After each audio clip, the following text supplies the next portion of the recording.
escuchado el término craso error? ¿Alguna vez escuchó ese término craso error? ¿Sí lo he escuchado? Tal persona cuando hizo algo grave le dicen un craso error. Y se está refiriendo a eso, a un error bastante grave, bastante grueso, un error tremendo. Muchos aseguran que esa expresión craso error viene de la historia de uno de los emperadores romanos, podemos decir, del primer. En Roma hubo una vez donde se unieron 3 emperadores casi al mismo tiempo, eso se le conoció como el triunvirato.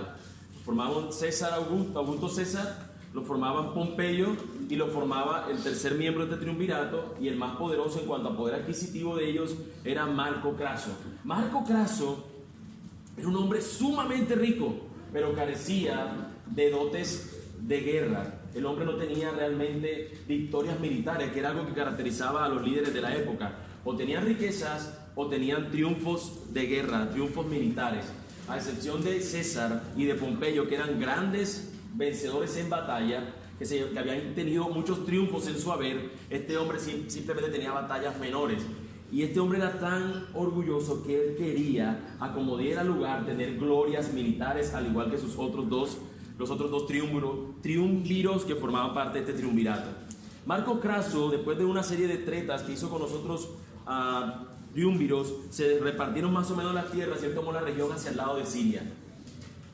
Pero no era un buen hombre, estratega militar no lo era, no tenía ninguna victoria en este sentido, y el hombre pensó que simplemente con su poder y con el dinero que tenía, tener muchas tropas a su disposición, se dispuso a combatir. Y allí iba a salir la expresión craso error. El craso error de este hombre fue que él sale a intentar vencer a una gente donde no conocía el lugar donde él iba a pelear, donde él no sabía que el desierto era terrible, donde la gente iba caminando y al estar tan lejos del río, la gente cuando iba a tratar de pelear con esta otra gente, los soldados morían de sed. Cuando la gente vino a pelear contra ellos, él no supo qué estrategia usar porque simplemente no sabía muy bien cómo él poder actuar en medio de estas situaciones tan difíciles.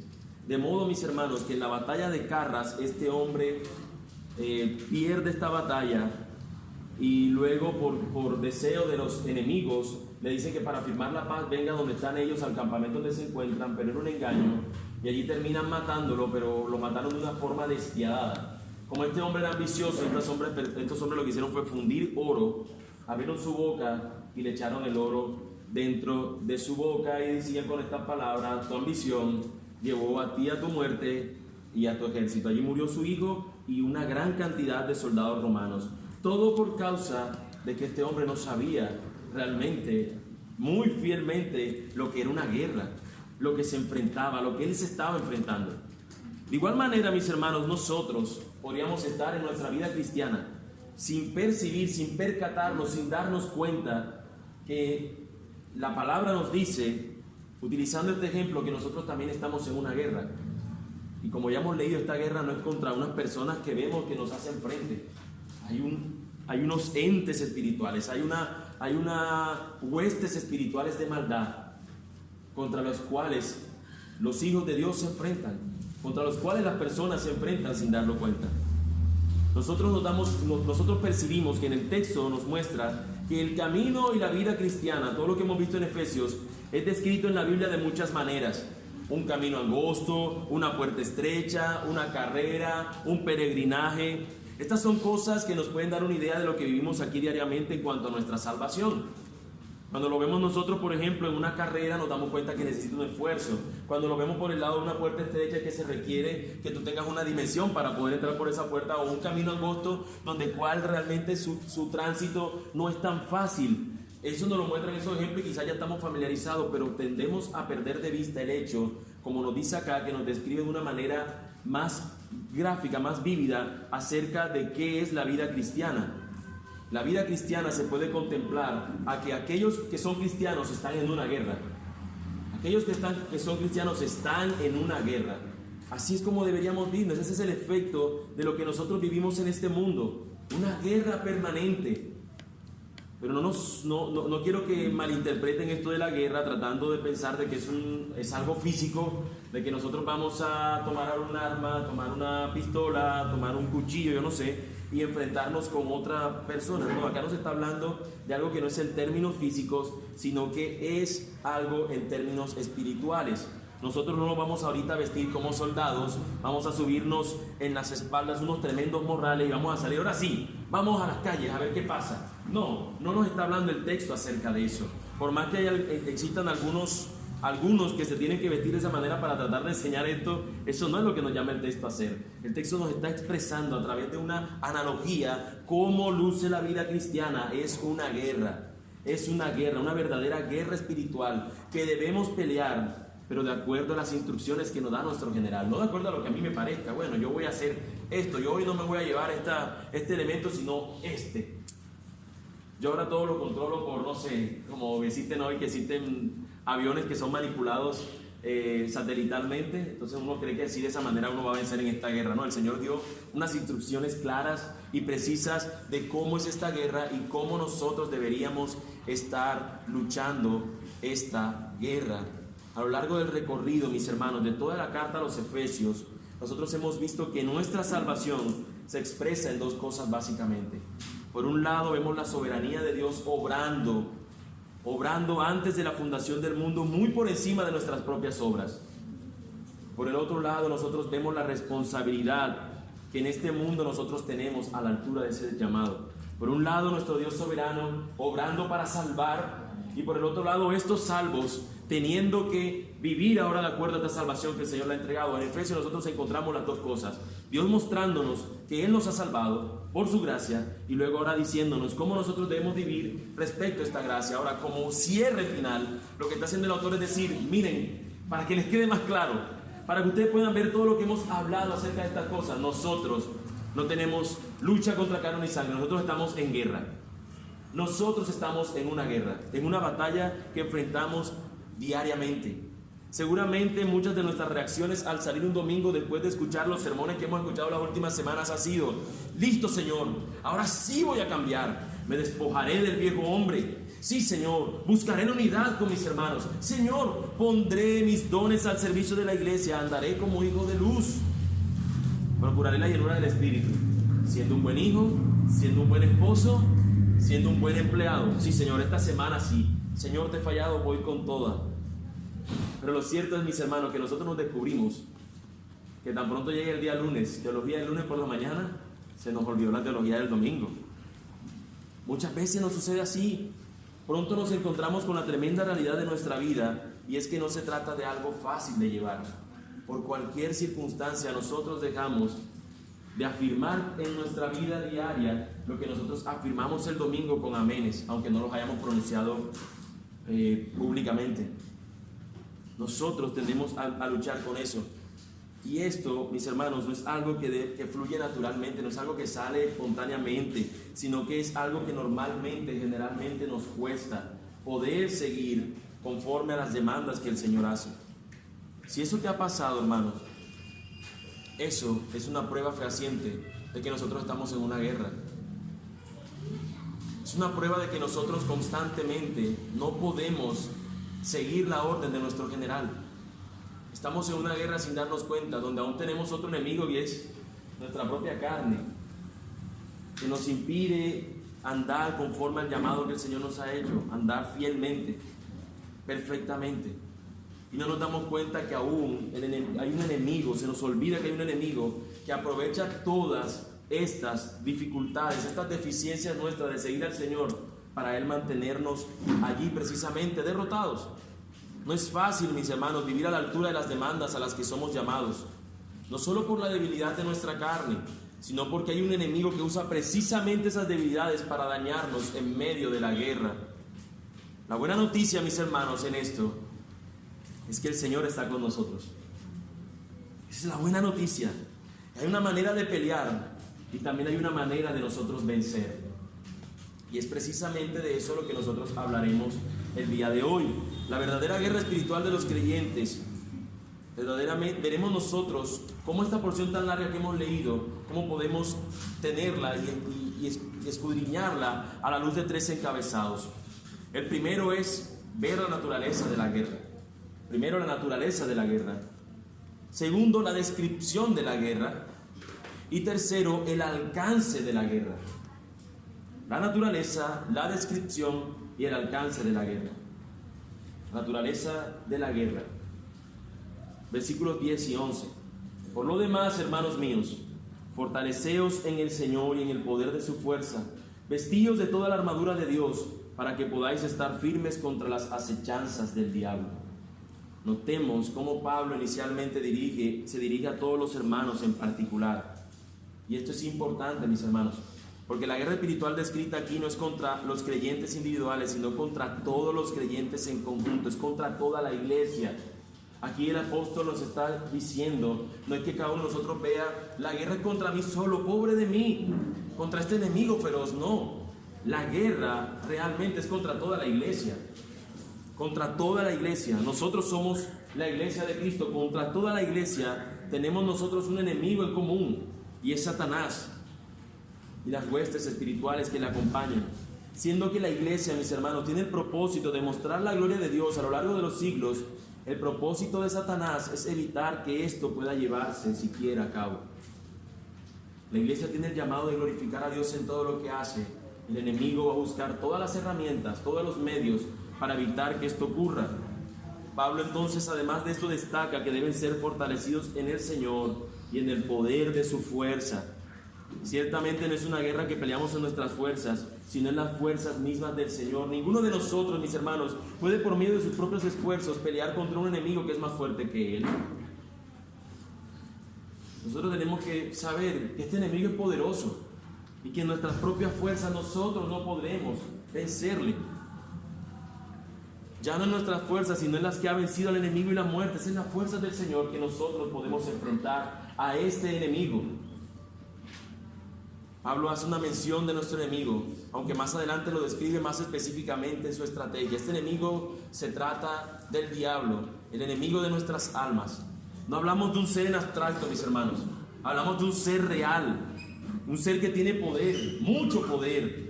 Un ser que se rebeló contra Dios y que se ha convertido en el enemigo de la obra de Dios en los hombres. El enemigo que se ha convertido en enemigo de estos hombres donde Dios quiere obrar. Muchas personas asumen una de dos posiciones respecto al diablo hoy en día. Se asumen dos posiciones respecto al diablo. Por un lado, lo que ven a Satanás como responsable de todo lo que le pasa al hombre. Si de pronto la persona está comiéndose algo y se le cayó la cuchara, ese diablo me empujó la mano, se me cayó la cuchara. Si la persona viene y le dio un insulto a la esposa, entonces dice, el diablo me llevó a insultar a mi esposa. No acepta ni siquiera su responsabilidad como ser humano pecador. Hay un grupo que todo es el diablo. Y se la pasan, si hacen un servicio, no de alabanza a Dios, sino guerra contra el diablo todo el tiempo. Reprendiendo y todo, y haciendo todo el tiempo, no alabanza al Señor, sino en contra del diablo, porque Él es el responsable, el culpable de todo. Pero existe otro grupo, y aquel otro grupo piensan o ignoran a Satanás por completo y lo ven más como una invención que debe ser ignorada. Ese fue un invento de ese siglo. Ese fue simplemente un invento. Satanás significa, el acusador significa diablo, el otro significa que es el contrario, el enemigo. Así que simplemente es una utilización en general donde no existe un ser como tal, simplemente es aquello que representa tu enemigo, lo que representa aquello que es una falsedad. No, el texto nos está hablando de seres celestiales reales y nos coloca al diablo como si se trata del líder de ellos. Y nosotros tenemos que tener eso claro. No para ahora irnos a un extremo de verlo en todo, pero tampoco para irnos al extremo donde no pasa nada. Hay cosas que son inexplicables muchas veces. Y que nosotros decimos, esto evidentemente debe ser una obra del enemigo directamente. No puede ser de otra manera. Dios no actuaría así. Pero este ángel, este diablo es tan sagaz que él no se va a presentar en su situación, en su tentación, como algo que se vea evidentemente dañino, sino que él va a ser sutilmente, como cuando Pablo en Gálatas le dice a los Gálatas, Pablo en la carta a los Gálatas le dice a ellos, si aún un ángel de luz, evidentemente él no menciona ahí si el enemigo, si el diablo, no menciona algo, sino menciona si aún un ángel de luz, si aún una persona que se pinta como bueno. El enemigo va a utilizar siempre cosas que lucen como buenas, no hay nada malo en ello. No hay nada malo en ello. Mis hermanos, ambos extremos son peligrosos. Gran parte de la victoria de Satanás hoy en día es lograr que lo ignoren. Esa es precisamente parte de su estrategia. Es por eso que se disfraza en su astucia como ángel de luz. Pero nosotros no debemos ignorar sus maquinaciones. Satanás, el diablo, pone todo su empeño en que nosotros nos apartemos de la voluntad de Dios. Él usa nuestras debilidades para impedir que vivamos a la altura de nuestra vocación como iglesia. Yo te pregunto, ¿de qué lado crees tú que está más una cosa como esta, que es terrible y que está haciendo tanto daño? ¿De qué lado está más el deseo de la guerra? ¿Del lado de lo que Dios quiere y ha dicho en su palabra que busca? Sabemos que Él es soberano en medio de todo. Pero ¿de qué lado se ve que ese deseo de matar personas por matarlas? ¿Será que es una obra del Señor la pornografía? Toda esa maquinaria que está detrás de todo eso. Ahora, no voy a decir que el diablo está aquí en su computadora haciendo cosas con respecto a esto. Simplemente que vemos que él tiene que ver con todo lo que representa al mal. Y evidentemente este enemigo, el diablo, pone todo su empeño para que nosotros nos apartemos de la voluntad de Dios y vayamos tras lo que nuestra debilidad, tras lo que nuestra carne desea. Este enemigo es terrible, es cruel, y hay algo más que nosotros tenemos que ver de él, que el texto no lo dice, pero lo veremos a la luz de este segundo encabezado, y es la descripción de esta guerra. Hemos visto la naturaleza de la guerra, es una guerra de tipo espiritual, pero el texto nos describe cómo es esa guerra, y primeramente nos describe cómo luce ese enemigo. Nos dice, porque no tenemos lucha contra sangre y carne, sino contra principados, contra potestades, contra los gobernadores de las tinieblas de este siglo, contra huestes espirituales de maldad en las regiones celestes. Mis hermanos, no podemos nosotros asumir por este texto que el apóstol está aquí dando una organización de cómo funciona el mundo espiritual de las tinieblas. No podemos decir, mira, aquí no está hablando de generales, de príncipes, de una potestad, ese es otro cargo, de gobernadores, de huestes espirituales. Esos son cargos allí, que hay una jerarquía demoníaca. No está hablando el autor de algo así, él simplemente está diciendo, utilizando todo esto, describiendo cómo es el alcance de los poderes del enemigo. Lo que está haciendo el autor es dejando claro que son seres espirituales y que no son carnales, que son principados, potestades, gobernadores de las tinieblas, que no son seres angelicales de luz, que no son esos seres que están con el Señor sirviendo, sino que son seres de tinieblas y que operan en este mundo y no en el universo o alguna dimensión desconocida por allá. No, ellos están en contacto con las personas, ellos tienen que saber que van a enfrentarse con ellos.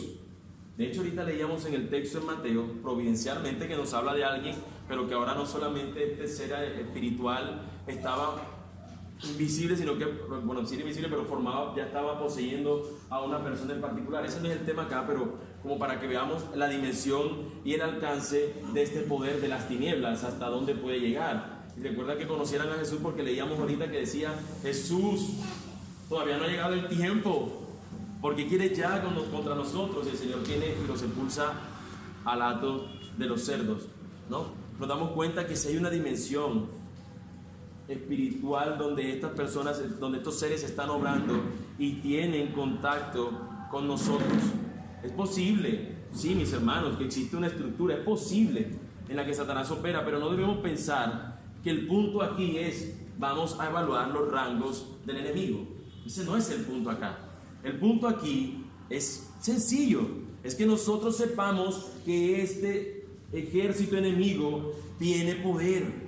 Tiene poder. La Biblia no describe de qué manera específicamente ataca, pero sí nos dice cómo lo hace y que nosotros debemos estar apercibidos. No nos dice quién es el que ataca esto, no nos dice cuando tú estés sufriendo de drogadicción hay un espíritu de drogadicción, cuando estés sufriendo de aborto hay un espíritu de aborto, vamos a reprenderlo. No nos dice eso, nos dice sí que tiene el poder para operar en medio de estas cosas, en el negocio de la droga, no sé, en todas estas cosas puede hacerlo. Pero no es que hay un espíritu, mira, te voy a dar a ti para que tú te suscribas, como si el diablo estuviera diciendo, bueno, a usted le doy la droga, a usted le doy tal cosa. Eso no nos está diciendo el texto. Mis hermanos, es algo sorprendente que de tan pocos versículos usted encuentra en una librería cristiana, guerra espiritual, un librote así, y en la Biblia nada más hay una hojita, y te encuentra un libro de guerra espiritual. entonces que hay un demonio que se llama fulano de tal, y ese demonio es el encargado de esto, entonces usted tiene que reprenderlo, pero de esta forma se parece más a brujería que otra cosa, parece más hechicería y ocultismo que otra cosa. La Biblia no nos dice nada de eso, la Biblia nos advierte, y esto sí tenemos que tenerlo en cuenta, que existe esto tal como guerra espiritual. Pero el Señor es tan bueno que sobre el final nosotros vamos a ver específicamente cómo el apóstol está viendo que luce esa guerra espiritual en la práctica. Es posible que haya cierta estructura, como ya dije, pero realmente el enemigo utiliza un arsenal donde él está invisible, pero ahora ha obrado por los siglos de los siglos contra la iglesia del Señor. El enemigo, Él es el enemigo nuestro no simplemente porque haga el mal, Él es el enemigo porque Él no quiere que la obra del Señor avance. Es el enemigo porque el Señor nos ha dado a nosotros la herramienta como soldados de avanzar en pos de su reino, y Él lo que quiere es colocarse en contra del reino del Señor. Por eso nosotros hemos visto durante los siglos que los gobiernos, las persecuciones, las herejías, los falsos maestros, todo esto hace parte del arsenal que utiliza el enemigo para evitar que la obra del Señor avance. Es un ataque sistemático a gran escala. Él quiere que la sal, que somos nosotros, perdamos el sabor y no podamos dar esta sal al mundo. Ese es el fin de este enemigo cruel. El movimiento ateísta, las sectas, los homicidios, las guerras, todo esto proviene de él, de su maldad. En él no hay piedad. Nosotros no tenemos una guerra convencional. No hay tregua. Este enemigo no da tregua. Es un mentiroso y va a utilizar todas las herramientas para que nosotros dejemos de ser y hacer lo que el Señor, valga la redundancia, nos llama a hacer y a hacer. Por eso, mis hermanos, sabiendo que son seres distintos a nosotros y que tiene poderes y habilidades distintas a las nuestras, nosotros debemos tener algo con lo cual poder enfrentarnos a este enemigo tan cruel. Es un enemigo poderoso, pero el Señor nos describe lo que nosotros necesitamos para hacer frente, y es la armadura. Versículos 13 al 17. Por tanto, ya sabes lo que es ese enemigo, ya sabes de qué está dispuesto a hacer, qué cosa está dispuesta a hacer en tu vida, en impedir el avance del reino de los cielos. Entonces tú, por tanto, tomad toda la armadura de Dios, versículos 3 al 17, para que podáis resistir en el día malo, y habiendo acabado todo, estar firmes. Estad pues firmes y ceñidos vuestros lomos con la verdad, y vestidos con la coraza de justicia, y calzados los pies con el apresto del evangelio de la paz. Sobre todo, tomad el escudo de la fe, con que podáis apagar todos los dardos de fuego del maligno, y tomad el yelmo de la salvación y la espada del Espíritu, que es la palabra de Dios. Pablo, mis hermanos, se vale del ejemplo de la armadura de un soldado romano. Después de todo, se trata de una guerra cuerpo a cuerpo, no es Satanás y sus demonios tirando ataques desde algún lugar del universo, no, es Satanás y sus demonios involucrados contra el pueblo del Señor. Notemos que Pablo aquí nos habla, mis hermanos, utiliza una palabra muy importante, y nos habla aquí de vestirnos, una palabra que él usó para hablar del hombre nuevo cuando nos dijo que nos vistiéramos del nuevo hombre. Aquí utiliza que nosotros nos vestimos.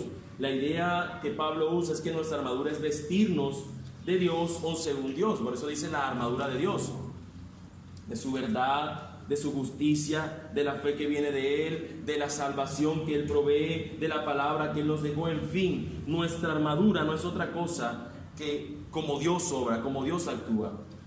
Es nuestra armadura, viene de nuestro Dios. Pablo maneja esta idea, mis hermanos, en otros textos, como Romanos 13, del 11 al 14, nos dice: conociendo el tiempo que es ya hora de levantarnos del sueño, porque ahora está más cerca de nosotros nuestra salvación que cuando creímos.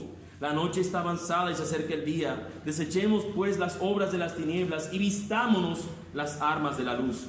Andemos como de día, honestamente, no en glotonerías y borracheras, no en lujurias y lascivias, no en contiendas y envidia, sino vestidos del Señor Jesucristo, y no proveáis para los deseos de la carne.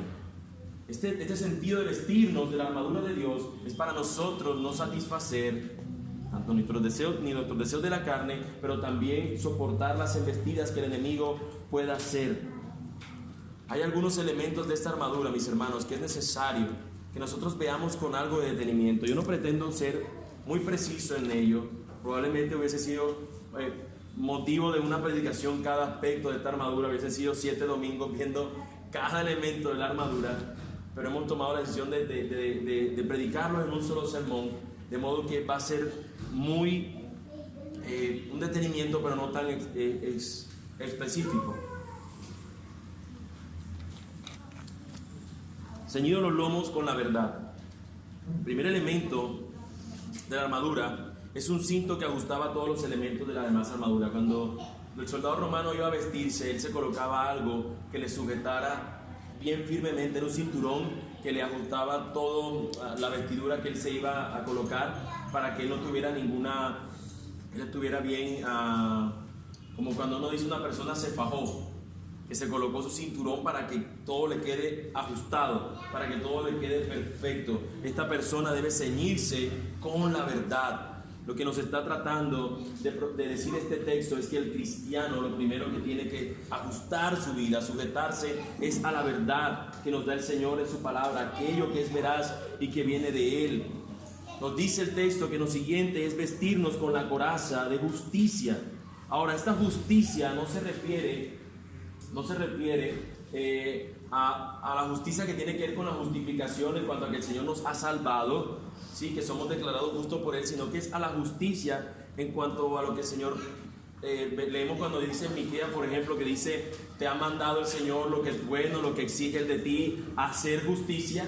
Se refiere a ese tipo de justicia, la justicia de vivir o de obrar en las buenas obras que el Señor preparó de antemano para que nosotros anduviéramos en ellas. Se refiere a este actuar. Entonces nos está diciendo que nosotros nos vestimos con esta coraza de buenas acciones o de buenas obras que el Señor ya ha preparado para que nosotros andemos en ella. Y vuelvo a aclararlos, hermanos, cuando veamos esto de las buenas obras no se refiere tú a darle un pan a una persona que tenga hambre. Eso es una buena obra, pero no se está refiriendo a esa buena obra, sino a las buenas obras que Dios preparó, es precisamente aquello que es contrario al pecado, o sea, someterte al Señor, seguirle a Él, cosas que tienen que ver con este carácter de un hombre de Dios. Nos dice el texto que el siguiente elemento es calzado los pies con el evangelio de la paz. Evidentemente, mis hermanos, nosotros somos personas que deberíamos ser centrados en esto, en el evangelio, no solamente en anunciarlo y predicar a Cristo, la reconciliación y llamar a la paz, sino que además de esto debe ser que cada paso nuestro sea teniendo en cuenta el evangelio de nuestro Señor. Somos cristianos. Ahorita que hablábamos de estos emperadores romanos, se dice que en una ocasión la razón por la que pudo vencer a Augusto César en una de sus batallas fue porque su ejército se colocó un zapato apropiado para el terreno donde iban a estar enfrentándose, y eso les dio la ventaja sobre la batalla.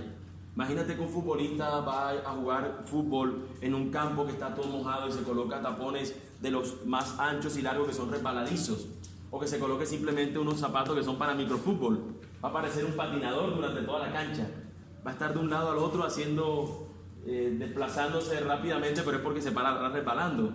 No, se coloca el soldado se colocaba el calzado que él realmente necesitaba. Y aquí el texto nos está diciendo que el calzado de este soldado cristiano, de este hombre de Dios que está viendo ahora el ejemplo de que está en una guerra, él se calza los pies con el evangelio de la paz, para anunciarlo, pero también para vivir conforme a ese evangelio. El escudo de la fe. Y esto es algo que muchas veces a nosotros nos cuesta entenderlo, porque la palabra fe tiene muchas dimensiones. Y la fe en un momento determina la fe que yo coloqué en el Señor para creer en Él. En otro lado, la fe es aquella que el Señor dice que es para yo poder confiar en que Él puede obrar en medio de las circunstancias. Pero nosotros, teniendo en cuenta lo que nos está hablando el texto, en el sentido de lo que nos dice, cuando nosotros nos enfrentamos al enemigo, no nos está hablando realmente de la fe que nos hizo ser cristianos, en cierto punto. Nos está hablando realmente de la fe en el sentido del conjunto de creencias del creyente. Cuando Pablo dice crecer en la fe, cimentados en la fe, está hablando acerca de lo que representa, de lo que es el cristianismo como fe, en eso yo debo estar cimentado. Eso es lo que yo tengo como escudo para yo poder resistir los dardos del enemigo en cualquier momento. Es la solidez en cuanto a todo lo que tiene que ver con el Señor, en cuanto a lo que tiene que ver con el conocimiento de Dios, en cuanto a la enseñanza de Dios. Es ese escudo que me protege, es ese escudo que me guarda, es ese escudo que cuando viene el enemigo a utilizar cualquier dardo, yo estoy protegido. Y piénsalo por un momento, mi hermano. Si se tratara de la fe de salvación y el enemigo no te está tentando con algo que tenga que ver con tu salvación, y siendo como gráfico, si se tratara de un escudo que me estoy protegiendo, tú dirías, cual otro dardo que él utilice me perfora. Y si se trata de pronto de una fe que tiene que ver con el sentido de yo confía, Señor, yo confío en que de esta tú me sacas, Señor, pero de repente el dardo del enemigo viene por otro lado, te penetra. Pero lo que nos está diciendo el texto es que esta fe es algo sólido en todo el sentido de lo que tiene que ver con el conjunto de creencias del creyente. Yo estoy sostenido en la verdad de que Él es mi Dios, de que Él es mi Salvador, de que Él dice esto, de que Él informa acerca de esto, que Él en su palabra me da conocimiento acerca de esto. Toda esta serie de cosas, cuando vengan estos dardos, yo voy a estar sólido, voy a estar sostenido. Y cuando no lo estoy, y es el momento donde nosotros tambaleamos en nuestra fe, el Señor tiene misericordia de nosotros y se muestra con claridad en lo que nosotros tenemos dudas para poder ayudarnos a nosotros a seguir peleando esta buena batalla de la fe. Por otro lado, mis hermanos, el yelmo de la salvación. Y es algo interesante, yo quiero utilizar la palabra que utiliza el autor. Dice, tomad el yelmo de la salvación.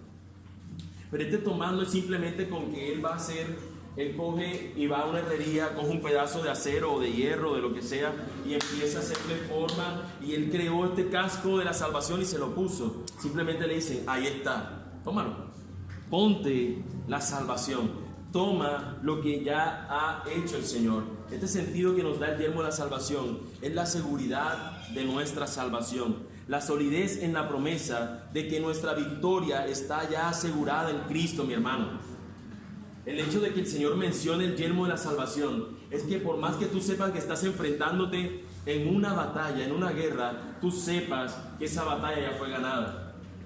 Que tú y yo podamos recordarnos y estar seguros de que esta realidad es tanto presente como futura. No solamente que el Señor ganó la batalla antes, durante, en el día que creí, sino que Él promete estar conmigo hasta el fin, como cantábamos hoy. Esa es la seguridad del creyente, que aunque él sepa que esto es una guerra, el Señor le está diciendo, vístete de mí, y está completamente seguro que yo estoy contigo, yo te he salvado, desde el día que te lo dije, desde el día que creímos en Él, hasta el final de nuestros días. Por último, nos menciona la espada del Espíritu. La palabra de Dios, la única arma de ataque que aquí se nos menciona en cierta manera, o que la vemos que representada es una palabra de ataque, la palabra del Espíritu, la palabra de Dios. Nosotros no tenemos otra arma de ofensa que no sea la toda suficiente palabra de Dios. Y simplemente voy a decir esto de ella porque al final veremos en la conclusión cómo la palabra de Dios obra para ser ese elemento de ofensa contra el enemigo hostil. No se trata de, mis hermanos, con esta armadura de gritar, armadura, ven a mí, como si se tratara de un superhéroe diciendo, llamas a mí. O como si se tratara de un anime que veíamos muchos de nosotros, los más viejitos aquí, los más de antiguo tiempo, que decían, gritaban el nombre de la armadura y la armadura venía y se le colocaba encima. Armadura de Dios, ven a mí. Y ahora sí daban el poder con la armadura. No se trata de eso. El cristiano tiene que saber que está en una guerra y él tiene que estar con la armadura del Señor puesta. Mis hermanos, no es que el enemigo en algún momento va a venir y tú vas a decir, ahí viene el enemigo y me vi. No, el cristiano está preparado, él está armado siempre, él está con esta armadura puesta, debería estarlo, porque él sabe que está en una guerra. El cristiano no está en su casa esperando que lo llamen a prestar el servicio. El cristiano ya está en la guerra. Eso es lo que nos está diciendo el texto. No podemos vernos como alguien, no pasa nada, todo está tranquilo. Todo está tranquilo, ¿será que el enemigo está planificando algo? Tampoco el cristiano vive de esa manera. El cristiano vive confiado en el Señor, pero sabe que está en guerra. Esta guerra, mis hermanos, no solo es en cuanto a evitar que la iglesia muestre la gloria de Dios, Satanás no solo quiere acabar con la obra de Dios en la iglesia, él quiere que ella no siga creciendo. Es por eso que esta guerra espiritual también es en contra del avance del evangelio en el mundo. Y es por eso que Pablo va a mencionar estas cosas, a las que nosotros hemos metido dentro de un tercer encabezado que hemos llamado el alcance de la guerra. Pablo, mis hermanos, para esta época, donde escribe esta carta, era el más prolífero predicador de la fe cristiana. Él estaba preso en cadenas, pero aún así la palabra del Señor seguía corriendo. Y él lo que les va a pedir a los hermanos es que ellos usen la poderosa herramienta de la oración. Algunos tienden a colocar la oración como un elemento de la armadura del cristiano. Algunos otros ven que hay una separación, pero lo cierto es, mis hermanos, es que nosotros no podemos decir que tenemos la armadura y dejar la oración como a un segundo plano. El autor sabe que esto no puede ser posible. Nosotros necesitamos orar. El propósito es que por medio de la oración las puertas para el avance del evangelio se abran, para que podamos predicar fielmente la palabra de Dios, llevar el evangelio de la paz. Pero Pablo, ¿qué pasa? ¿Dios no es soberano? ¿Dios no obra para que los pecadores se arrepientan? ¿Él ya no tiene personas elegidas para que se salven? Sí, pero tú y yo tenemos que orar. Y aunque el Señor ya tiene y sabe quiénes son los que van a salvarse, tú y yo tenemos que predicar. Por eso Él dice, tengo que orar, para que el Señor abra las puertas, y aún abriendo las puertas pueda predicar fielmente con denuedo el evangelio. Y predicando el evangelio con denuedo, estas personas se conviertan. Él sabe que el Señor ha determinado que a través de la oración el pueblo de Dios reciba todas las cosas. Es a través de la oración. El propósito es que por medio de oración las puertas para el avance del evangelio se abran. Dios ha prometido que las puertas del Hades no prevalecerán contra la iglesia, pero mis hermanos, es nuestra responsabilidad orar y anunciar el evangelio de Jesucristo. No podemos simplemente decir, el Señor allí dice que las puertas del Hades no prevalecerán contra la iglesia. El Señor dice que Él ya ha elegido de antemano quienes han de salvarse. Por más que eso diga, el Señor ha determinado que sea a través de la locura de la predicación, porque los pecadores escucharán y se arrepentirán y creerán en Él. Y el Señor ha determinado que todas estas cosas nosotros las obtengamos a través de la oración. Mantenemos la palabra, mis hermanos, perseveramos en ella, pero también en la oración. Satanás triunfará si logra que nosotros nos quedemos encerrados y no afectemos a nadie. Si solo nos conformamos con ser creyentes nosotros y con nuestra propia salvación, y no anunciamos el evangelio a otros, y no oramos por nuevas puertas. Así que, mis hermanos, si eso es lo que nosotros, lo que en nosotros está, si ese es el deseo nuestro, entonces podemos decir que en el lugar donde yo estoy peleando, Él está ganando. Si yo no estoy orando, si yo no estoy tomando el lugar que me corresponde, y créame, hermano, no estoy hablando de que ahora usted se pone a orar y dice, te reprendo, enemigo, en el nombre del Señor y tal, y empieza usted a decir un montón de cosas. No estoy hablando solamente de que eso tiene que ser el medio. Tampoco estoy diciendo, no, así no lo puedes hacer, porque sería un dogma lo que estaría creando. Pero lo que sí digo, que es lo que el autor está diciendo, es que él está diciendo que la guerra espiritual es que el enemigo está impidiendo que esto avance, que avance el reino del Señor. ¿Y cómo lo logra? Haciendo que los cristianos no se preocupen por ello. ¿Y cómo lo logra? Que los cristianos ni siquiera oren por ello. Así que más allá que usted sacudir las puertas de su casa a temblar como para que quisiera espantarse lo que hay en su casa, deberíamos nosotros hacer lo que el Señor nos dice que hagamos: aprestarnos con el calzado del evangelio, salir a ser discípulos, orando porque el Señor abra las puertas, y nosotros predicar con denuedo, con firmeza, de que el Señor es el Señor, de que Él es el Rey, y que todo hombre debe someterse ante este Rey, venir como embajadores a anunciar que este reino es un reino de paz y le está ofreciendo paz a estos rebeldes. Esa debería ser nuestra intención. En resumen, mis hermanos, nuestra vida no termina con la gracia de Dios salvándonos. Ella misma se perfecciona en nuestra vida al mismo tiempo que libramos una batalla cuerpo a cuerpo para que no vivamos conforme a nuestra vocación. La guerra espiritual, que también es para evitar que el evangelio sea anunciado y predicado. Somos llamados nosotros a pelear esta buena batalla de la fe, a mantenernos firmes, pero también a contribuir en el avance del reino de Dios. Pablo, mis hermanos, finalmente se despide de las personas, y así como termina esta carta, Pablo se termina despidiendo diciéndole, después de haber hablado estas cosas, que también nosotros sepáis mis asuntos y lo que hago. Todo los hará saber Tíquico, hermano amado y fiel ministro en el Señor, el cual envía a vosotros para esto mismo, para que sepáis lo tocante a nosotros y que consuele vuestros corazones.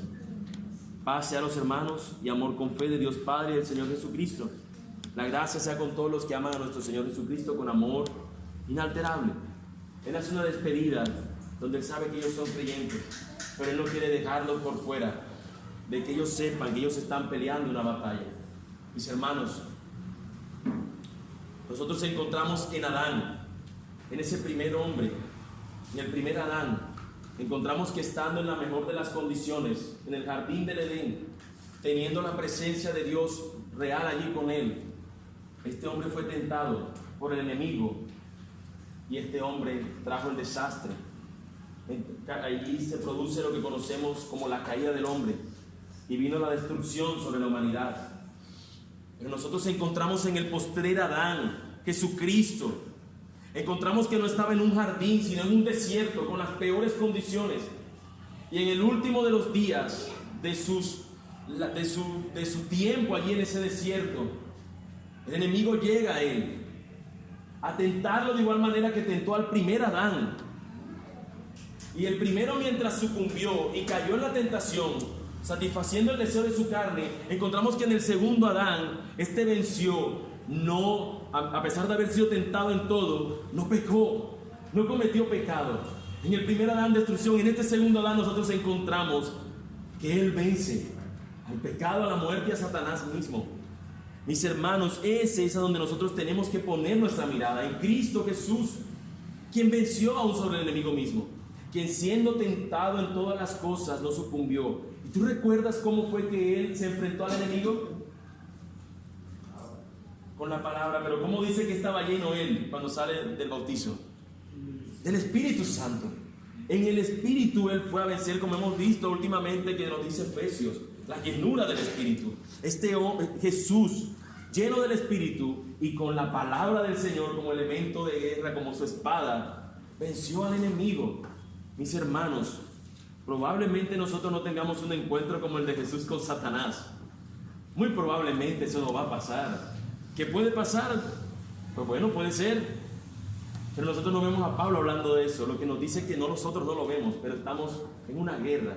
Nosotros podemos confiar en que Cristo venció a ese enemigo terrible y nosotros podemos vencer. Quiera el Señor, mis hermanos, hacer que nosotros salgamos de aquí más conscientes del mundo espiritual que nos rodea, pero también convencidos del poder que viene de Dios, en el cual tenemos victoria segura.